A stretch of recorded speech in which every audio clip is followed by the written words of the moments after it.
Number 332। पूजा दो प्रकार की है, वाह्य और मानस। वाह्य पूजा में देवता की मूर्ति, चित्र, घट, काष्ठ और शिला आदि में देवता की प्राण प्रतिष्ठा करके पूजा की जाती है। हम लोग मनुष्य हैं। मनुष्य के जीवन धारण के लिए जो जो आवश्यक होता है और मनुष्य जिससे सुख, तृप्ति और आनंद पाता है, देवता की पूजा में वे ही सब वस्तुएं उन्हें निवेदित की जाती हैं, जैसे पाद्य, अर्घ्य, आचमनीय, आसन, वस्त्र, भूषण, पुष्पमाला, गहने इत्यादि, गंध, पुष्प, चंदन, धूप, दीप, नैवेद्य, फल, मूल, मिष्ठान या अन्न और पूरी व्यंजन आदि, भोग, पायस, पीने के लिए जल, तांबुल, शैया, व्यंजन, स्तोत्र पाठ, गीता वाद्य, नृत्य, आरती इत्यादि।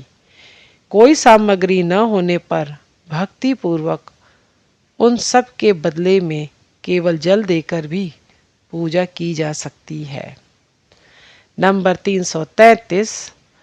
मानस पूजा में देव विग्रह या अन्य किसी भी उपकरण की आवश्यकता नहीं होती। देवता की मूर्ति का हृदय में ध्यान करके तथा मन ही मन उपर्युक्त द्रव्य आदि की कल्पना करके उन्हें निवेदन करने से ही मानस पूजा संपन्न हो जाती है। इस पूजा में ब्राह्मण, चंडाल, अस्पृश्य सबका ही अधिकार है। इस पूजा में शुचि, अशुचि, देश, काल, विधि निषेध आदि की कोई बला नहीं, केवल मन संयोग की आवश्यकता है।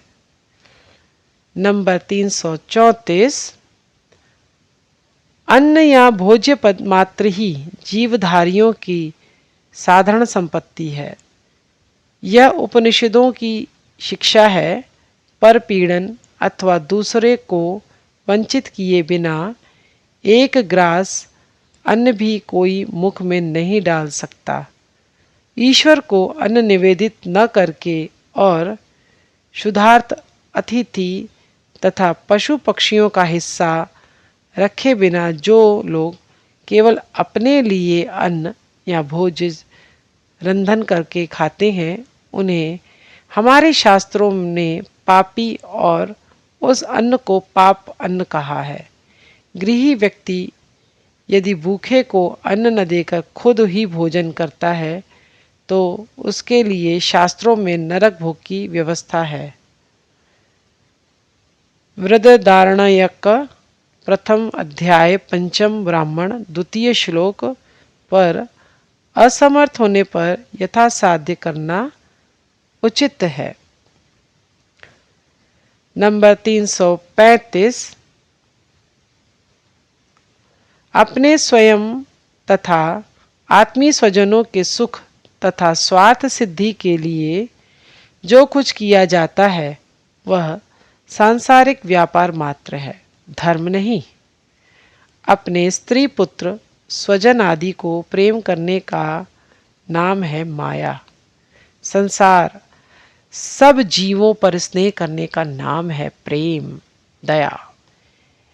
इसी प्रकार जो कुछ भी पुण्य कर्म, तपस्या, पूजा या साधन भजन स्वयं के इह काल या परकाल के सुख और कल्याण के लिए किया जाता है वह है निरी स्वार्थ परता, और इस हिसाब से वह धर्म एवं आध्यात्मिकता नहीं है। किंतु जब भी ये सब कार्यफल भोगने की इच्छा से रहित होकर समस्त जीव मात्र के सुख और कल्याण साधन के निमित्त अनुष्ठित होते हैं, वे सभी इनमें समभाव से बराबर बराबर भागीदार हो इन मनोभावना से किए जाते हैं, तभी वे सहस्त्र गुण फलप्रद होते हैं। अपने तथा दूसरों के लिए भी करुणा अवतार बुद्ध देव ने कहा था, जितने दिन पर्यंत जगत के समस्त जीव मुक्ति लाभ नहीं कर लेते उतने दिन तक मैं अपनी मुक्ति नहीं चाहता। कितनी उच्च श्रेणी का आदर्श है।